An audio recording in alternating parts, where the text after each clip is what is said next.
देह जड़ है, किंतु इसके भीतर रहने वाले मन को न जड़ ही माना जाता है न अजड़। तात निष्पाप रघुनंदन, मन ने जो कर दिया उसी को किया हुआ समझो, और मन ने जिसे छोड़ दिया उसी को छोड़ा हुआ मानो। यह सारा जगत एकमात्र मन ही है। मन ही संपूर्ण भूमंडल है, मन ही आकाश, मन ही भूमि, मन ही वायु और मन ही महतत्व है। यदि मन सूर्य आदि पदार्थ में प्रकाशित आदि रूप से अपने आप को योजित ना करे तो ये सूर्य आदि भी कभी प्रकाशित ना हो। जिसका मन मोह को प्राप्त होता है वही मूढ़ कहलाता है। यदि शरीर मोह को प्राप्त हो तो उसके सबको कोई मूढ़ नहीं कहता। मन जब देखता है तब नेत्र बन जाता है, जब सुनता है तब श्रवण यानी कि कान बन जाता है। स्पर्श का अनुभव करने से त्वगेंद्रिय का रूप ग्रहण करता है, सूंघने से घ्राणेन्द्रिय और रसास्वादन करने से रसेंद्रिय हो जाता है। जैसे नाटक में एक ही नट अनेक भूमिकाओं विविध रूपों में देखा जाता है, उसी प्रकार देह के भीतर इस विचित्र इंद्रिय वृत्ति में केवल मन की ही अनुवृत्ति होती है। मन छोटे को बड़ा बना देता है, सत्य पदार्थ में असत्ता स्थापित कर देता है, स्वाद दृष्टि को कटुआ बना देता है और शत्रु को मित्र बना देता है। यदि भगवत स्मरण आदि मनोहर मनोवृत्ति का उदय हो तो रैरव नरक का दुख भी सुख रूपी के रूप में परिणित होता है। जिस कल सवेरे राज्य मिलने का विश्वास है वह यदि कारागार में अच्छी तरह से बांधा हो तो मन भी उसका वह बंधन दुख नहीं होता।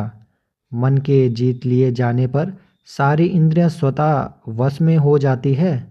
श्री राम सर्वत्र विद्यमान स्वच्छ निर्विकार सम सूक्ष्म दृष्टि संपूर्ण पदार्थों में अनुगित चेत्या पदार्थ से अभिन्न तथा चिन्मात्र रूप में जो आत्मसत्ता है उससे उपलब्धित जो वाग आदि सब क्रियाओं में रहित है, जो वाग आदि सब क्रियाओं से रहित ब्रह्म है, उसे भी यह मन देह के तुल्य और जड़ बनाकर अंतःकरण में काम संकल्प रूप भ्रांति से और बाहर पर्वत नदी समुद्र आकाश एवं नगर आदि की लीलाओं से युक्त हो व्यर्थ घूमता रहता है। जिसे चित्त ने देखा वही वस्तु देखी हुई मानी जाती है। यदि चित्त ने नहीं देखा तो सामने रखी हुई वस्तु भी दिखाई नहीं देती। जैसे अंधकार में नील रूप की कल्पना की गई है, उसी तरह मन ने अपने ही इंद्रियों का निर्माण कर रखा है। इंद्रियों से मन का साकार होता है और मन से ही इंद्रियां। इस प्रकार यद्यपि दोनों समान हैं तथापि इनमें मन ही उत्कृष्ट है, क्योंकि मन ने इंद्रियां उत्पन्न हुई, क्योंकि मन से इंद्रियां उत्पन्न हुई, इंद्रियों से मन नहीं।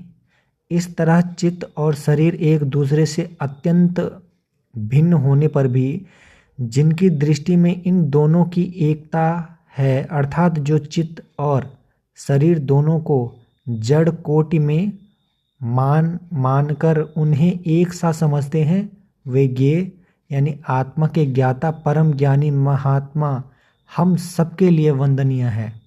जब मन अनन्य आसक्त होता है यानी कि किसी दूसरे काम में उलझा रहता है, तब बड़े यत्न से कही जाती हुई कथा का क्रम भी टूट जाता है।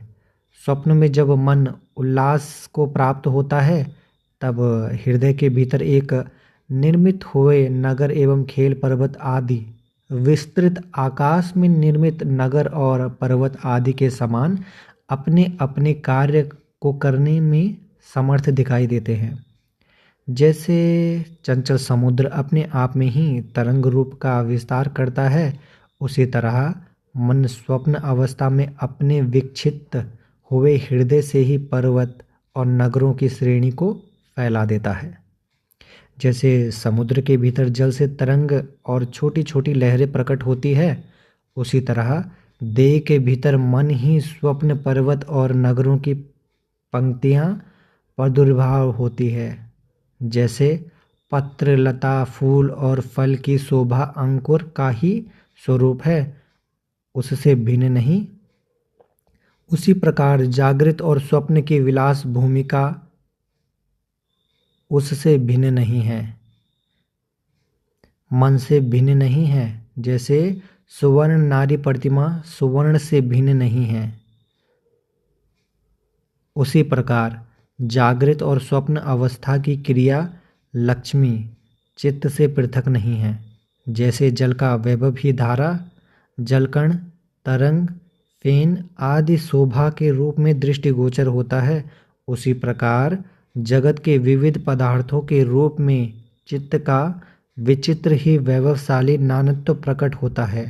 जैसे नट, श्रृंगार आदि सबके आवेश भिन्न भूमिका वेश विचित्र को ग्रहण करता है, उसी प्रकार अपनी चित्तवृत्ति ही यहाँ राग के अधिवेश जागृत और स्वप्न अवस्था के तुल्य देखी जाती है।